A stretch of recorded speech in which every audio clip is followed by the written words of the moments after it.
Bonjour à tous, bienvenue à Lyon. Aujourd'hui nous allons parler d'un célèbre résistant qui a donc créé le CNR, qui a donc collaboré avec Charles de Gaulle. Je parle bien sûr de Jean Moulin. Pour introduire cette vidéo, je vais juste vous dire que je vais parler surtout de Jean Moulin à la fin de sa vie, donc pendant la Seconde Guerre mondiale, qu'au début de sa vie, je vais vous dire que quelques éléments, qu'il est né le 20 juin 1899 à Béziers dans le sud de la France. On voit déjà au début de sa vie qu'il va escalader les échelons hiérarchiques de la République française. On sait d'ailleurs qu'en 1913, il va être nommé conseiller général du département de l'Hérault. On sait aussi que pendant la Seconde Guerre mondiale, le 17 avril 1918, il est appelé dans le 2e régiment du génie, un régiment créé au début du XVIIe siècle sous l'Empire. On sait aussi qu'en septembre 1926, il se marie avec Marguerite Serruti, qui va ensuite 2 ans plus tard le quitter pour partir à Paris. On sait qu'entre sa naissance et la Seconde Guerre mondiale, il va passer par plusieurs préfectures, par plusieurs conseils. Il va notamment aller au Finistère, en Savoie, il va être sous-préfet d'Albertville. Voilà, tout ça, tous ces éléments, il les a vécus avant la Seconde Guerre mondiale, jusqu'à un moment où il va être nommé en 1939 préfet de Chartres. Et c'est là que son histoire commence dans la résistance française.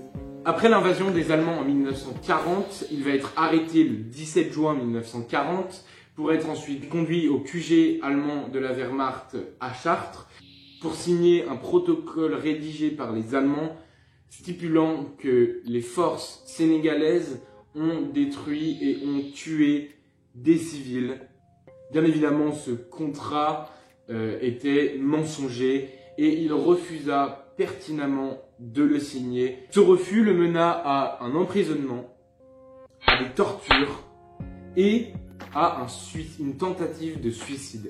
Jean Moulin va tenter de se suicider car il ne voulait ni parler ni se faire torturer. Il tente de se suicider avec un bout de verre trouvé dans son cachot et se trancher la gorge.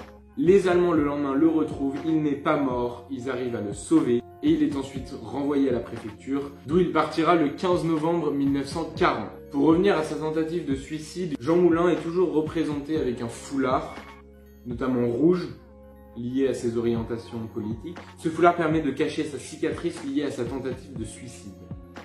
Après être parti en novembre 1940 de la préfecture de Chartres, il force son passage pour aller au Portugal, pour ensuite reforcer un passage pour aller à Londres, afin de rencontrer le général de Gaulle et pouvoir monter un comité de résistance avec le général de Gaulle. Il va donc rencontrer de Gaulle qui lui sera enchanté de sa rencontre avec Jean Moulin. Il sera épaté de la motivation qu'a Jean Moulin pour rentrer dans la résistance et même créer totalement un mouvement de résistance.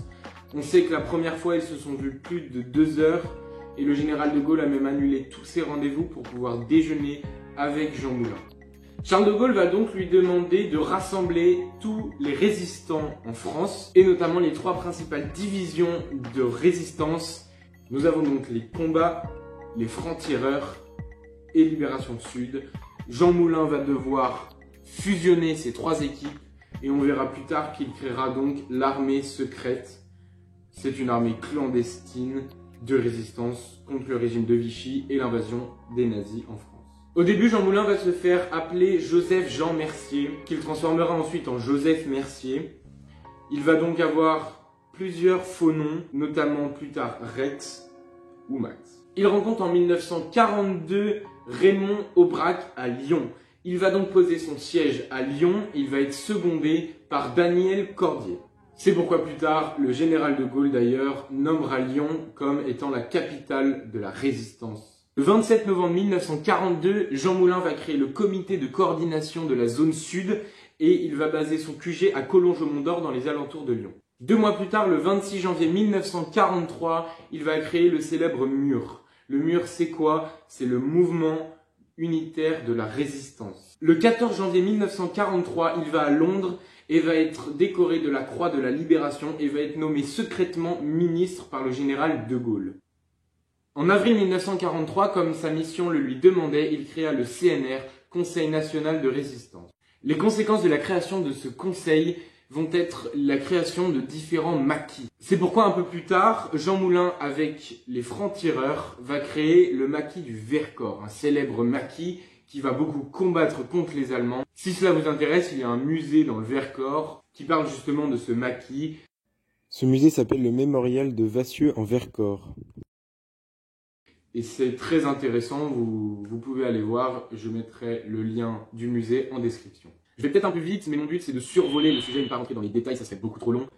Donc on passe tout de suite en fait vers la fin, une fin assez tragique, parce que de février à juin 1943, la plupart des dirigeants de l'armée secrète se font tous arrêter. Et bien évidemment, c'est au tour de Jean Moulin, Rex ou Max, qui se fait arrêter le 21 juin 1943 par la Gestapo dirigée par Klaus Barbie à Lyon, plus précisément à Caluire-et-Cuire, dans les alentours de Lyon. Il va être ensuite emmené à la prison Montluc, qui est aujourd'hui dans l'actuel quartier de la Part-Dieu, en face du célèbre hôtel de police. Là-bas, il va être interrogé et torturé. Il va être souvent emmené avenue Berthelot, dans le QG de la Gestapo lyonnaise. Il va être enfin emmené à Paris, là où il va être encore torturé, encore interrogé. Il ne dira mot, ce qui va ensuite l'emmener à Berlin, où il mourra dans le train, aux alentours de Metz, le 8 juillet 1943. Beaucoup de polémiques apparaissent.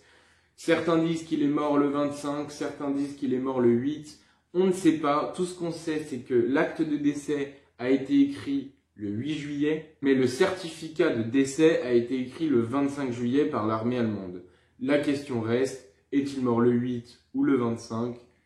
Peu de monde peuvent y répondre. Son corps a été ensuite brûlé, son urne a été récupérée, la famille de Jean Moulin l'a mis dans le carré de résistance dans les cimetières, et il fut ensuite en 1964 emmené au Panthéon. Aujourd'hui, Jean Moulin réside au Panthéon de Paris. Merci à tous d'avoir regardé cette vidéo. En tant que Lyonnais, je me sentais obligé de parler de ce célèbre Rex, qui fut l'un des chefs de la résistance des plus importants et qui a notamment résidé à Lyon. Ce sujet, je l'ai traité légèrement. Je ne voulais, comme je vous ai dit tout à l'heure, pas rentrer dans le détail parce que ce n'est pas le but pour l'instant de mes vidéos et non plus de cette vidéo. Donc sachez que si vous voulez plus de précision, évidemment Jean Moulin est l'un des grands chefs de la résistance. On en parle souvent, il est très connu. Vous pouvez trouver très vite des précisions. Si vous avez aimé la vidéo, lâchez un pouce bleu, abonnez-vous et partagez la vidéo. Je vous remercie beaucoup et je vous dis à bientôt.